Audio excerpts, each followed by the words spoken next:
الله السلام عليكم ورحمة الله.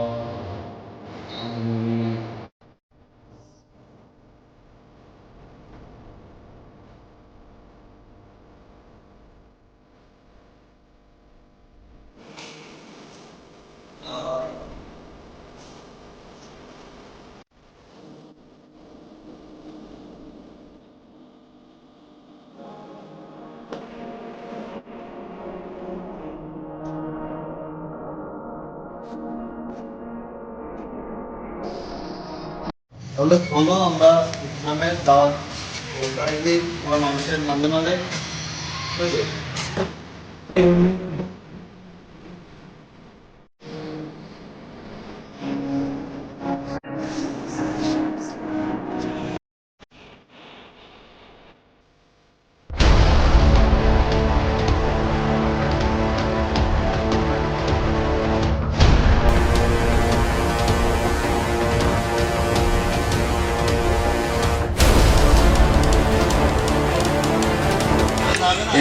আজকে রাতে টেনশন ছিল আর তোর ছেলেবেলাকে ফোন দিস কেন বুঝিস?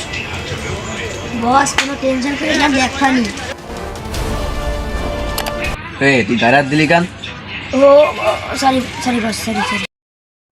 ইমানের পথে ইমরান দাঁড়াও। আসসালামু আলাইকুম ভাই। ওয়ালাইকুম আসসালাম। আপনারা সবাই কেমন আছেন? আলহামদুলিল্লাহ, আল্লাহর রহমতে। ভাই আমরা এই আসরের নামাজ পড়ে আসলাম ইসলামিক দাওয়াত দিতে।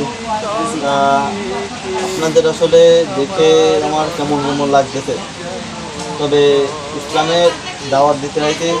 আপনারা কয় মুসলিম? আপনারা কি আজকে নামাজ পড়েন ভাই? নামাজ পড়েন ভাই? তাহলে আজকে থেকে আমরা এখন থেকে নিয়ত করবো আমরা 5 ওয়াক্ত নামাজ কালাম পড়বো, ঠিক আছে? তোর জানিস নি এত জ্ঞানী গুলো লাগে আমার ভালো লাগে না, তাদের কিছু ব্যবস্থা কর। ভাই তুমি কি বেলা আজই একই সেন্টে যাও? আরে ভাই আপনাদের হয়তো আমরা যে ভালো ব্যবহার করলাম, আপনি কেমন ব্যবহার করতে আদি হয়ে গেছি। আসলে আপনাদের মতো লোকজনের কারণে এখন বর্তমান ছেলেবেলারা এখন নামাজ পড়তে যেতে পারে না। এখন নামাজ পড়তে গেলেই কয় দাও আদি হয়ে গেছে। ভাই তো এই ব্যবহারটা করা তো আপনার উচিত হলো না। দাঁড়ানো কেন? তারাও ব্যবস্থা নিচ্ছে।